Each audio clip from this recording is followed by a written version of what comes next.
অনেকেই video editing শিখতে চায়, কিন্তু একটি বড় সমস্যায় পড়ে, সেটা হচ্ছে কোথা থেকে শুরু করবে আর কিভাবে শুরু করবে এটা বুঝতে পারে না।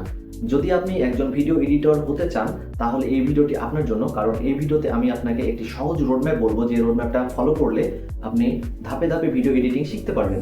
প্রথম ধাপটি হলো একটি সফটওয়্যার নির্বাচন করে নেবেন এবং এই সফটওয়্যারের বেসিক বিষয়গুলো জেনে নেবেন। আমি ব্যক্তিগতভাবে ক্যাপকাট ব্যবহার করি কারণ এটি অনেক সহজ এবং অনেক পাওয়ারফুল। দ্বিতীয় ধাপটি হলো ভিডিও এডিটিং এর কিছু বেসিক স্কিল জেনে নেওয়া, যেমন ভিডিওতে কিভাবে কাট করে, কিভাবে ট্রানজিশন ব্যবহার হয় এবং কিভাবে ইফেক্টগুলো ব্যবহার করা হয়।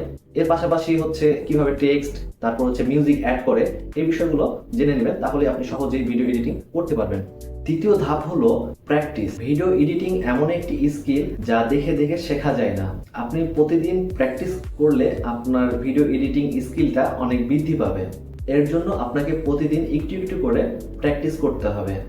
4 নম্বর ধাপ হলো এই সব বেসিক বিষয়গুলো জানার পরে আপনাকে ধীরে ধীরে অ্যাডভান্স লেভেলে প্র্যাকটিসগুলো করতে হবে, যেমন colour grading, sound design, story telling এবং স্মুথ ট্রানজিশন। এই স্কিলগুলোই আপনার ভিডিওকে প্রফেশনাল বানায়।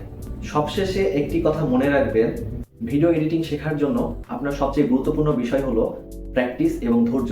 আপনি যদি ধৈর্য ধারণ করে প্র্যাকটিস না করতে পারেন তাহলে আপনার জন্য ভিডিও এডিটিং নয়। যত বেশি প্র্যাকটিস করবেন তত দ্রুত আপনি ভিডিও এডিটিং শিখতে পারবেন।